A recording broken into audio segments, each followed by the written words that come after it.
காலையில கூட தென்றலையும் சாரதாக்காவையும் யதார்த்தமா சந்திச்சேன். நம்ம ஆகாஷ் விஷயத்துல இந்த விஷயத்த சொல்றத சொல்லி நான் பண்றது தப்புன்னு எனக்கு அட்வைஸும் பண்ணாங்க. இதுக்கு மேல என்னால என்னத்த பண்ண முடியும்? அதான் நானும் அவங்க கிட்ட வெளிப்படையா சொல்லிட்டேன். ஆமா, நீங்க சொல்றது உண்மைதான். நான் இனிமே என் மாமியாருக்கு தான் சப்போர்ட்டா இருப்பேன். ஏன்னா அவங்க தான் என் பையன் ஆகாஷுக்கும் நிலாவுக்கும் கல்யாணத்தை நடத்தி வைக்க போறவங்க. ஆனா நீங்க 2 பேரும் அந்த கல்யாணத்தை தடுக்க நினைக்கிறவங்க. இனிமே உங்க திட்டத்துக்கு என்ன பகடக்காயா யூஸ் பண்ண நினைக்காதீங்கன்னு முகத்துல அடிச்ச மாதிரி சொல்லிட்டு வந்துட்டேன்.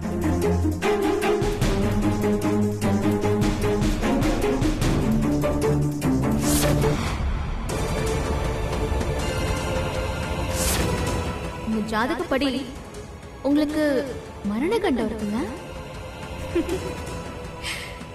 என் தங்கச்சி உங்க தலையில அடிச்சு பொய் சத்தியம் பண்ணிட்டா.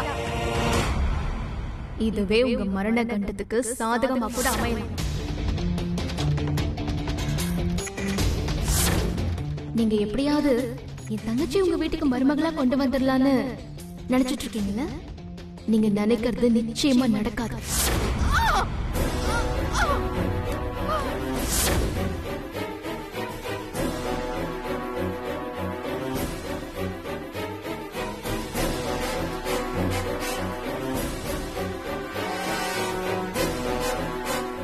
அம்மா சொல்லுங்கம்மா.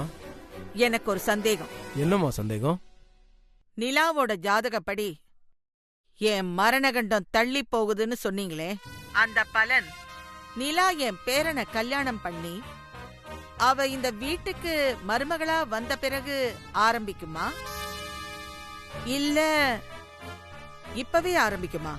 நீங்க நிலாவை எப்போ உங்க பேரனுக்கு நிச்சயம் பண்ணீங்களோ அப்ப இருந்தே நிலாவோட ஜாதகப்படி உங்க ஆயுள் விருத்திக்கு உதவி பண்ண தயாராயிடுச்சுமா.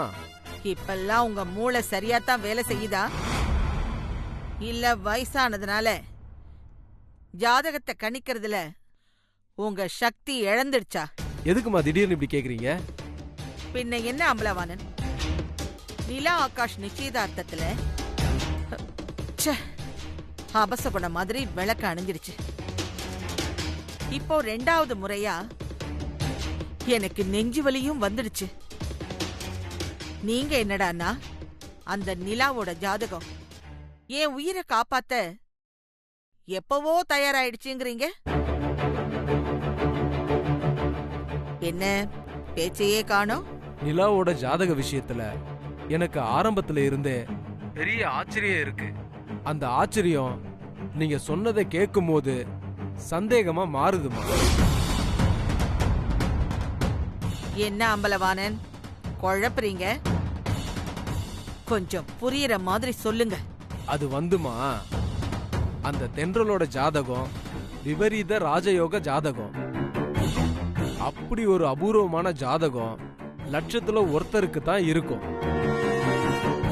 ஆனா இங்க ஒரே குடும்பத்துல அக்கா தங்கச்சி 2 பேருக்குமே ஒரே ஜாதகமா இருக்கு.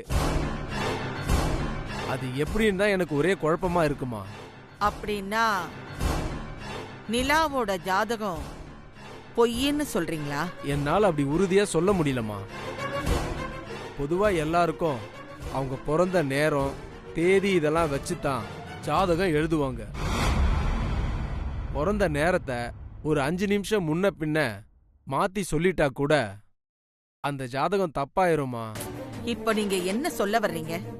நம்ம நாடி ஜோசியர் சீதாராமன் இருக்காருல்ல, ஆமா, அவர்கிட்ட நிலாவுடைய கைரேகையை கொடுத்து சோதிச்சு பாருங்கம்மா. எதுக்கு ஜோசியரே?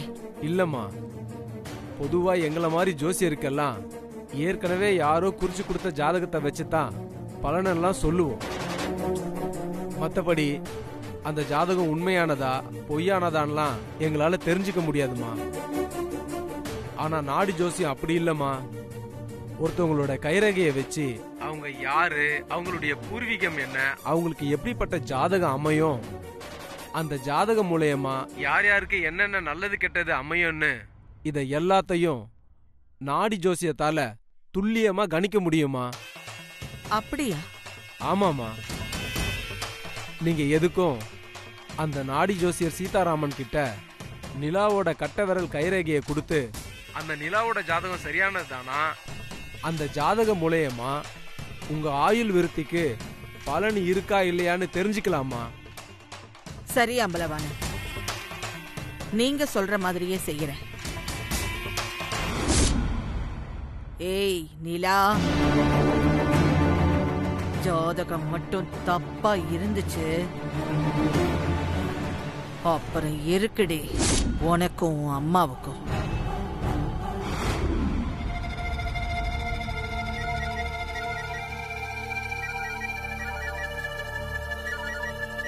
நிலா நிலா, ஏய் ஆண்டாளம்மா ஃபோன் பண்றாங்கடி.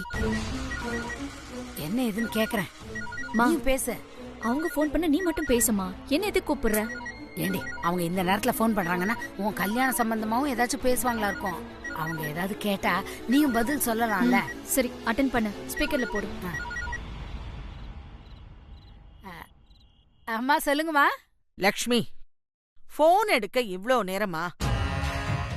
அம்மா அது சமயக்கட்டில் கொஞ்சம் வேலையா இருந்தேனா, அதாம்மா எடுக்க லேட் ஆயிடுச்சு. ஒன்னும் இல்ல லக்ஷ்மி, எனக்கு அடிக்கடி நெஞ்சு வலி வருது இல்லையா, அது சம்பந்தமா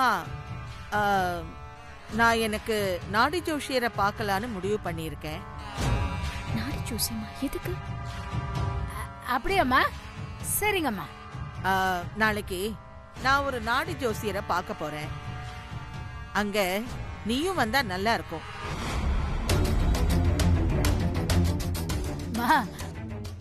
நான் எதுக்குமா? சும்மா ஒரு பேச்சு துணைக்குன்னு வச்சுக்கோயேன். சரிங்கம்மா.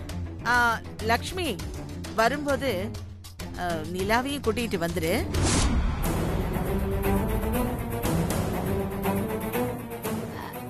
அம்மா நிலா அவ எதுக்குமா? அவளும் பேச்சு துணைக்குதான். மறக்காம வரும்போது அவளையும் கூட்டிட்டு வந்துரு. அப்புறம் லக்ஷ்மி, நான் நிலா நம்பருக்கு அந்த நாடி ஜோசியரோட அட்ரஸ அனுப்பிச்சு வைக்கிறேன். காலையில 2 பேரும் கிளம்பி வந்துருங்க. வச்சுட்டுமா? சரிங்கம்மா.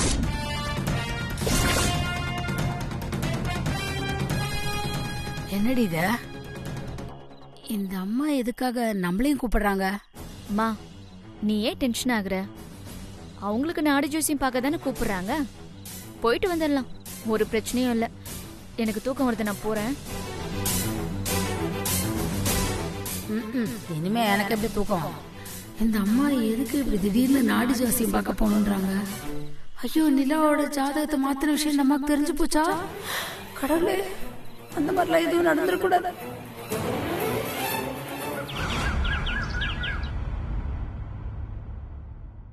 மா, 2 பேருக்கும் நாடி பாத்துடலாங்களா?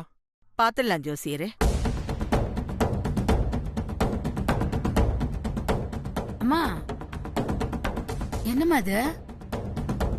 உங்களுக்கு தானே நாடி பார்க்க போறேன்னு எங்களை வர சொன்னீங்க. இப்ப ஐயா உங்களோட சேர்த்து நிலாவுக்கும் பாத்துடலாமான்னு கேக்குறாரு. நீங்களும் சரின்னு சொல்றீங்க. மா, இவங்க கேக்குறத பார்த்தா இவங்க கிட்ட இன்னும் நீங்க விஷயத்த சொல்லவே இல்லையா? என்ன விஷயம்? நான் சொல்றேன். லக்ஷ்மி, உன் பொண்ணோட ஜாதகம் என் ஆயுள் விருத்திக்கு உதவி பண்ணுன்னு என் குடும்ப ஜோசியர் ரொம்ப உறுதியா சொன்னாரு. அதனாலதான் நான் இவளை எந்த தயக்கமும் இல்லாம என் பேரனுக்கு கட்டி வைக்க சம்மதிச்சேன். நிச்சயதார்த்தத்துல அபசகுணம் மாதிரி விளக்கு அணிஞ்சுது. அதுக்கப்புறம் எனக்கு 2 தடவை நெஞ்சு வலியும் வந்துடுச்சு. இதெல்லாம் யோசிக்கும் போது எனக்கு கொஞ்சம் குழப்பமாயிடுச்சு லக்ஷ்மி. என்னம்மா குழப்பம்? நிலா ஜாதகம் உண்மையாவே சரியானது தானா? இவ ஜாதகப்படி நிஜமாவே என்னோட மரண கண்டம் தள்ளி போகுமான்னு எனக்கு குழப்பம் வந்துடுச்சு. அதான் நான் என் சந்தேகத்தை குடும்ப ஜோசியர் அம்பலவாணன் கிட்ட சொன்னேன். அவர் தான் சொன்னாரு, நிலாவோட கைரேகையையும் என்னோட கைரேகையும் கொடுத்து நாடி ஜோசியத்துல சோதிச்சு பாருங்கன்னு சொன்னாரு. அதுக்காகத்தான் உன் பொண்ணையும் இங்க கூட்டிக்கிட்டு வர சொன்னேன். போதுமா? நீங்க போன்லயே அம்மா கிட்ட சொல்லிருக்கலாம்ல பாட்டி. சொல்லி இருப்பேன். உடனே உங்க அம்மா தேவையில்லாம பதட்டப்படுவா. அதான் இங்க வந்த பிறகு சொல்லிக்கலான்னு விட்டுட்டேன். நிலா, நாம 2 பேரும் கை கட்டவிரல் ரேகைய கொடுப்போம். நாடியில என்ன வருதுன்னு பார்க்கலாம். சரிங்க பாட்டி.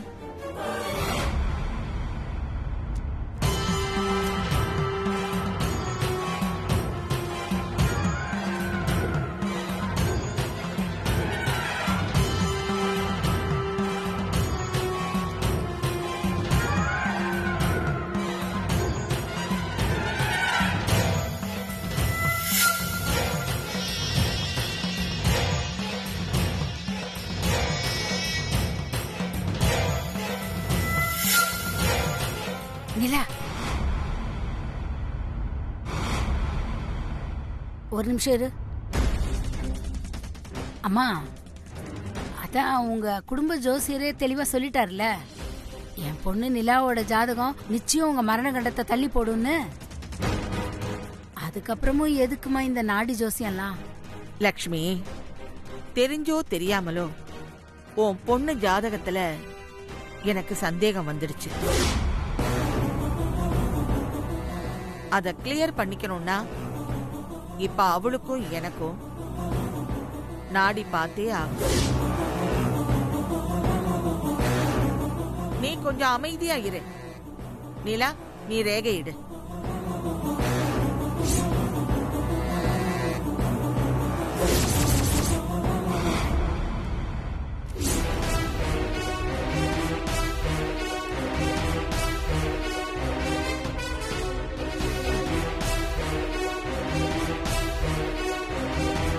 கடவுளே, இவங்க இதுக்குதான் கூப்பிடுறாங்கன்னு தெரிஞ்சிருந்தா நான் நிலாவை கூட்டிட்டு வந்திருக்கவே மாட்டேனே. இப்ப என்ன பண்றது? இந்த நாடி ஜோசியத்தினால நான் நிலாவோட ஜாதகத்தை மாத்தின விஷயம் இந்த அம்மாவுக்கு தெரிஞ்சிருமோ? ஐயோ, அப்போ நிலாவோட கல்யாணம் அவ்வளவுதானா? கடவுளே, நீதான் இந்த பிரச்சனையில இருந்து எங்களை காப்பாத்தணும்.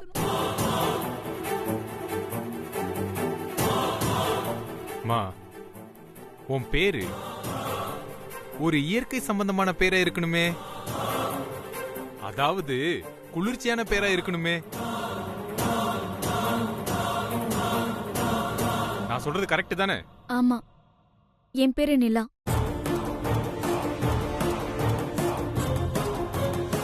சமீபத்துல கூட உங்க அப்பா உயிருக்கு பெரிய ஆபத்து ஏதாவது வந்திருக்குமே. ஆமாங்க, அப்பாவுக்கு ஹார்ட் அட்டாக் வந்தது. உனக்கு படிப்பு அவ்வளோ வராது. மத்தபடி எல்லா விஷயத்திலயும் ரொம்ப புத்திசாலித்தனமா இருப்ப. ஆமா. எப்படி என்னை பத்தி எல்லாம் கரெக்டா சொல்றீங்க? நான் எங்கம்மா சொல்றேன், எல்லாம் உன் திருக்கணித சொல்லுதுமா. ஐயோ, இதெல்லாம் கரெக்டா சொல்றவரு நிலாவோட ஜாதகம் தப்பானதுன்னு சொல்லிடுவாரே. கடவுளே, குலதெய்வமே, காப்பாத்து. கடவுளே, நீங்க நிலாவுக்கு சொன்னதெல்லாம் போதும். இப்போ அவ ஜாதகமும் என் ஜாதகமும் பொருந்தி வருதான்னு பார்த்து சீக்கிரம் என் சந்தேகத்தை தீர்த்து வைங்க. சரி, இதோ சொல்றேம்மா.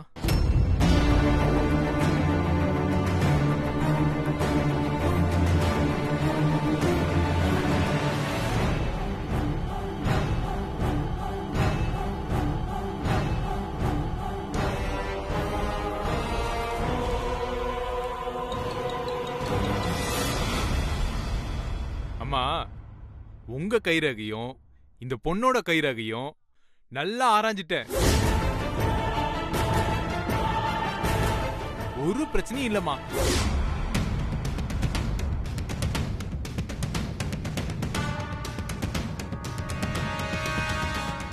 உங்க பரம்பரை ஜோசியர் சொன்னது உண்மைதாமா. இந்த பொண்ணோட ஜாதகம் உங்க மரண கண்டத்தை நிச்சயம் தள்ளி போடுமா.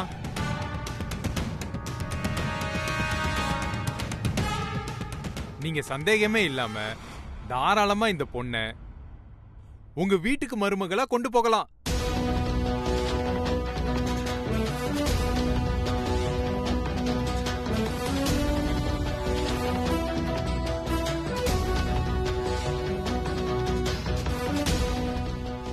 ஜோசியரே, எனக்கு இப்பதான் நிம்மதியா இருக்கு. ஆ.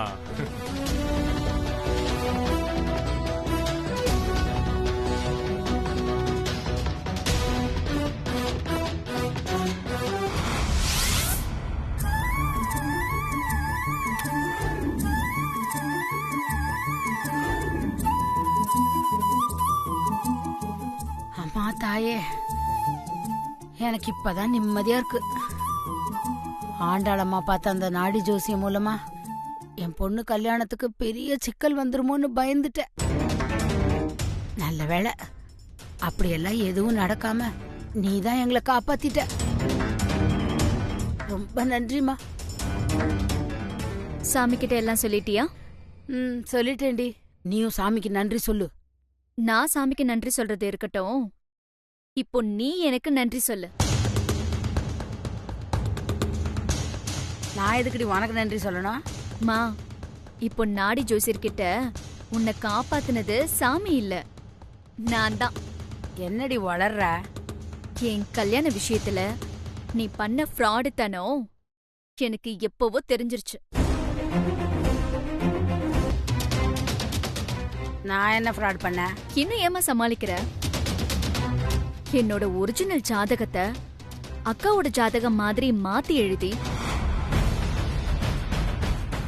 ஆண்டாள் பாட்டியே ஏமாத்தின. அது மூலமா அவங்கள கல்யாணத்துக்கும் சம்மதிக்க வச்சிருக்க.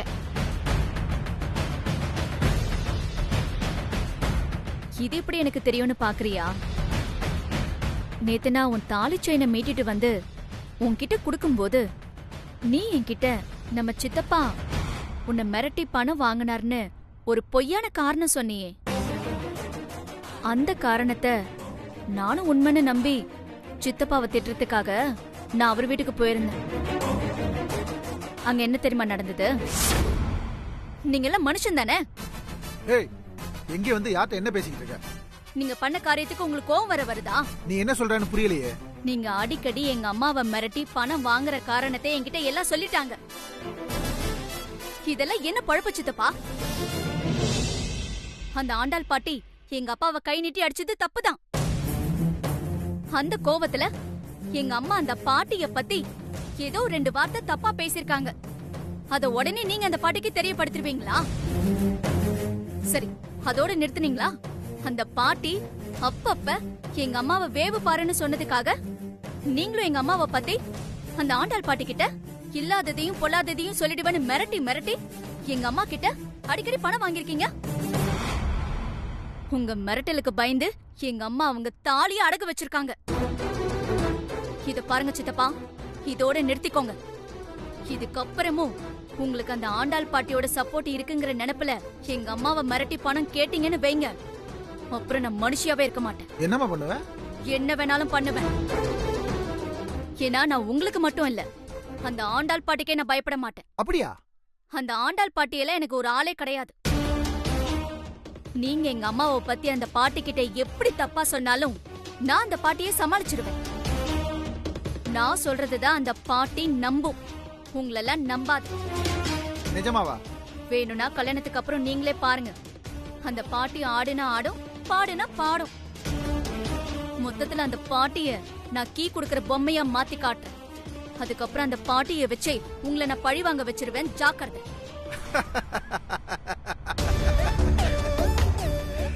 ஒரு நிமிஷமா. அது எப்படிமா நீயும் உன் அம்மாவும் வாண்டடா வந்து வண்டியில ஏறுறீங்க? என்ன பாக்குற? நீ திடீர்னு வீடு தேடி வந்து என்ன பார்க்கும்போதே நினைச்சேன் ஏதோ வில்லங்கத்தோட தான் வந்திருக்கேன்னு. அதனாலதான் உஷாரா என் மொபைல்ல ரெக்கார்டிங்க போட்டேன். ஆனா அந்த ரெக்கார்டிங்லயே நீ ஏன் உனக்கு சூனியம் வச்சுக்குவேன்னு நான் எதிர்பார்க்கவே இல்லம்மா. நீ இப்ப பேசுனதே எல்லாம் இதுல ரெக்கார்ட் பண்ணிட்டேன். கேக்குறியா? ஏன்னா நான் உங்களுக்கு மட்டும் இல்ல, அந்த ஆண்டாள் பாட்டிக்கே நான் பயப்பட மாட்டேன். அந்த ஆண்டாள் பாட்டியெல்லாம் எனக்கு ஒரு ஆளே கிடையாது. இந்த ஆடியோவை ஆண்டாள மாட்ட போட்டு காமிக்கிட்டவா?